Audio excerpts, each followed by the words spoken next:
So now we are going to cover the last lesson by Alphonse Daudet. ठीक है, तो ये last story भी है प्लस तुम्हारी बुक में भी लास्ट लेसन है. ठीक है, so the summary first of all ये किस चीज पे बेस्ड है.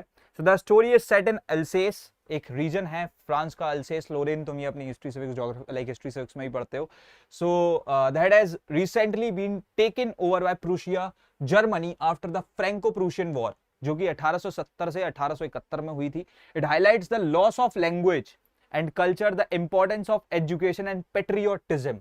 समझ रहे हो कि कैसे लोगों ने अपनी भाषा, अपनी मातृभाषा खो दी है, अपना कल्चर खो दिया है, अपनी जो ना वो इंपॉर्टेंस होती थी ना जो एजुकेशन की और पेट्रियोटिज्म की, उसको भी जो ना खो दिया है.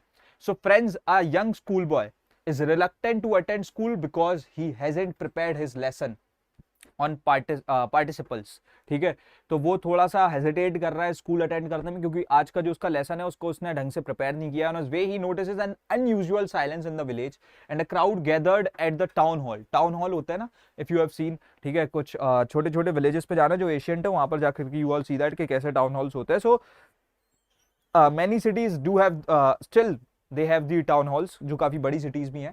So reading a notice, however, he doesn't stop to check and continues to school. Upon reaching the classroom, Franz is shocked by the silence. Usually there is chaos and noise, but today everything is calm and serious. क्यों? क्योंकि उनके एक teacher थे, M. Hamill.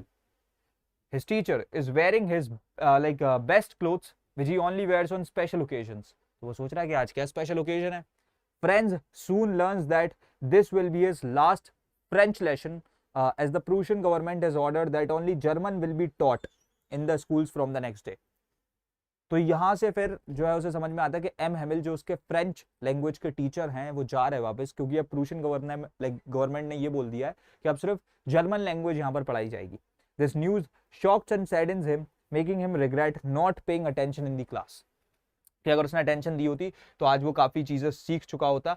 उसके बाद में M Hamel talks about the beauty of the French language. वो बताते हैं कि कैसे फ्रेंच लैंग्वेज एक बहुत ही सुंदर लैंग्वेज है, calling it the most beautiful language in the world and a key to freedom.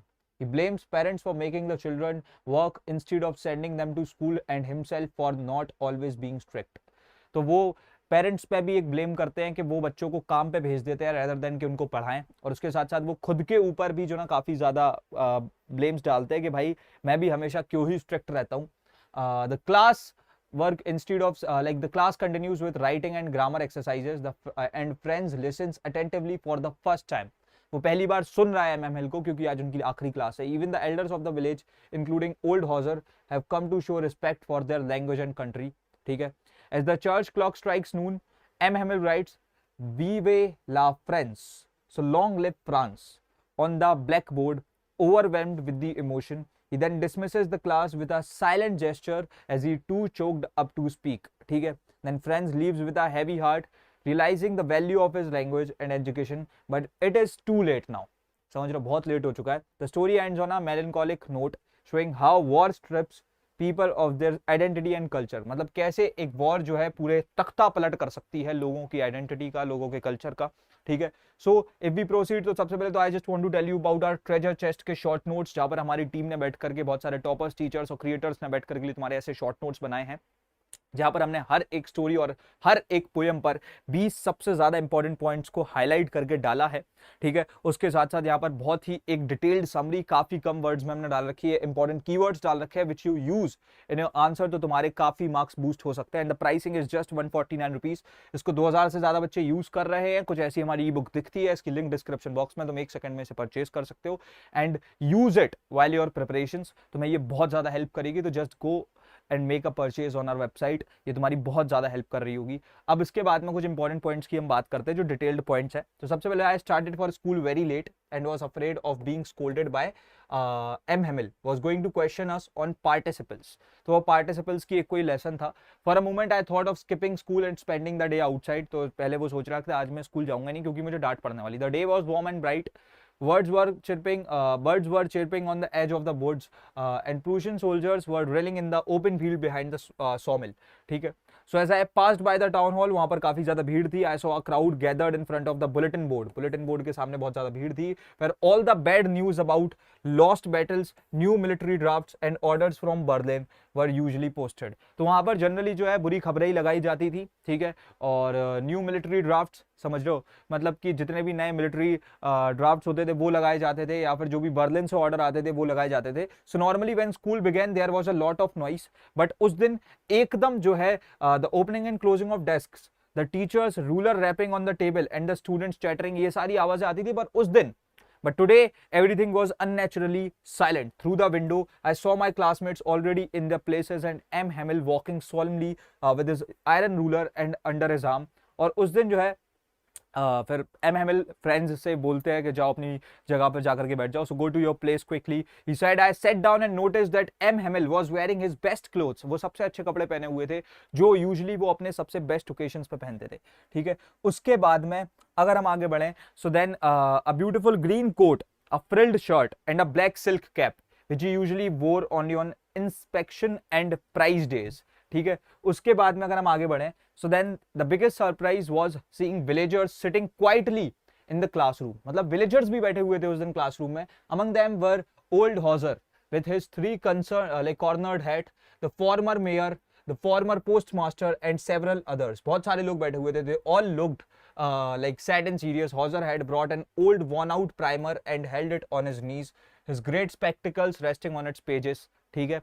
उसके बाद में जो एमएमएल थे वो अनाउंस करते हैं, my children this is the last lesson I will give you. The order has come from the Berlin that only German will be taught in the schools of Alsace and Lorraine. The new master arrives tomorrow. And then उसके बाद में this is your last like French lesson, so I want you to be very attentive. His words were like a thunder clap to me. मतलब French ये सुन के बहुत ज्यादा बुरा feel करता है. I suddenly realised how little French I knew. I regretted wasting time on play instead of learning. So the thought of never seeing M. Hamill again made me forget his strictness and punishments. और ये होता है भाई, ये मेरे साथ में भी हुआ था जिन टीचर से मैं बहुत ज्यादा चिढ़ता था.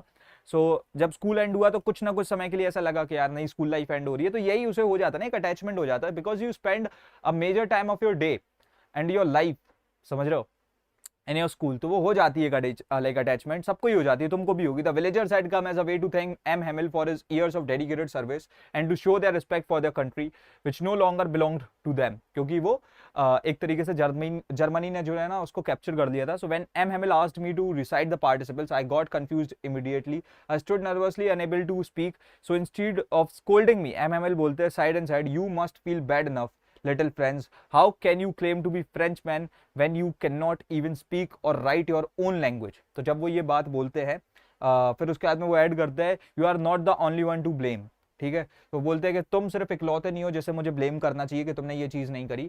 MML blamed the parents for not prioritizing education, ठीक है, as they preferred to send children to work on farms for extra money. तो वो लाइक ब्लेम करते हैं उन पेरेंट्स को कि जो अपने बच्चों को जो है ना किसी खेत पर भेज देते हैं कि कुछ वो काम करेंगे तो एक्स्ट्रा दिहाड़ी पैसे आएंगे. He also blamed himself for sometimes sending students to water his flowers instead of teaching them.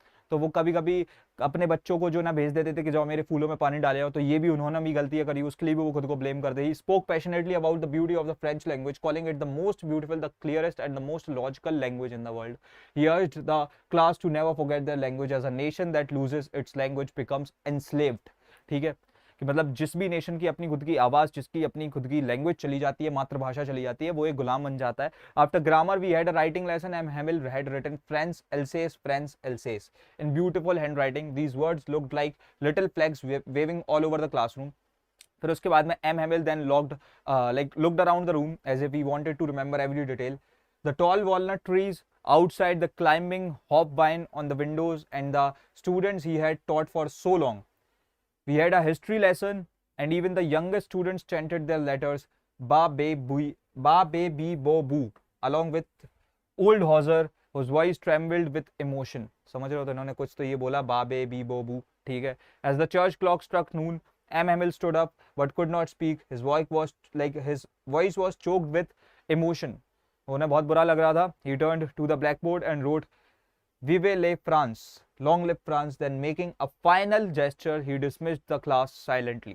ठीक है, और क्लास यहाँ से एंड हो जाती है। कुछ कीवर्ड्स जो तुम्हें याद रखना है, ड्रिलिंग का मतलब होता है training in military exercises, apprentice का मतलब होता है ट्रेनी या लर्नर, यूनिसन का मतलब होता है together at the same time, rapping का मतलब होता है स्ट्राइकिंग, उसके बाद में कमोशन का मतलब होता है नॉइजी डिस्टर्बेंस, सॉलिम का मतलब होता है सीरियस होना, प्राइमर का मतलब होता है basic book of any language, ठीक है, तो उसे प्राइमर बोलते हैं, ग्रेव का मतलब वही सीरियस होना, ठीक है, रैचेस का मतलब अनफॉर्चुनेट और अनप्लीजेंट इवेंट, क्रैंकी का मतलब होता है स्ट्रेंज, बैड टेम्पर्ड, ड्रेडफुल का मतलब होता है फ्राइटफुल, गुस्से में होना एक तरीके से, रिप्रोच का मतलब होता है क्रिटिसाइज करना या फिर ट्विंड ट्विस्टेड होना, उसके बाद में थम्ब्ड का मतलब होता है वॉर्न और डैमेज्ड, काउंटेड ऑन का मतलब होता है डिपेंडेड ऑन समवन और समथिंग, ठीक है, तो उसको बोलते हैं अपन काउंटेड ऑन, समझ रहे हो। तो उसके बाद में पेट्रियोटिज्म, यहाँ पर थीम क्या है, सबसे पहले तो पेट्रियोटिज्म के कैसे एम हेमिल एक बहुत ही पेट्रियोटिक इंसान थे, the story emphasises the deep love for one's country and language, French and all the villagers regret not valuing their native French language earlier, realizing its importance in preserving cultural identity, loss of language and cultural identity,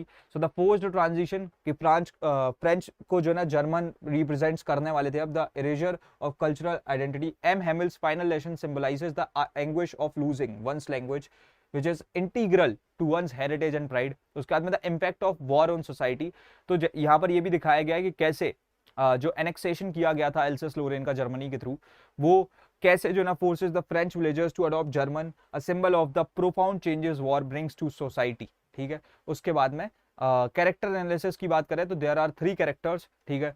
तो सबसे पहले तो एक है हमारे friends, जो कि एक यंग केयर फ्री बॉय है who takes his lessons for granted, वो फॉर ग्रांटेड लेता था सब कुछ, however during the last lesson उसे एक बहुत रिग्रेट फील होता है। एम हेमिल कौन है, एक बहुत ही डेडिकेटेड एक स्ट्रिक्ट टीचर है who deeply loves the French language, his emotional delivery of the last lesson reflects his passion for teaching and his sorrow over the cultural loss caused by the war. फिर there are some villagers जिनको भी बहुत again बुरा लग रहा है कि M Hemil जा रहे हैं, अब हम उनके बच्चों को, गांव के बच्चों को जो है फ्रेंच लैंग्वेज नहीं सिखाई जाएगी because the Germans the Nazis have annexed their village Alsace. The villagers represent the collective regret and sorrow of a community facing cultural obliteration. So characters like Old Hauser and the former mayor attend the lesson to pay respect to their language and heritage, realizing too late the value of what they are losing. ठीक है, and then this marks the end to the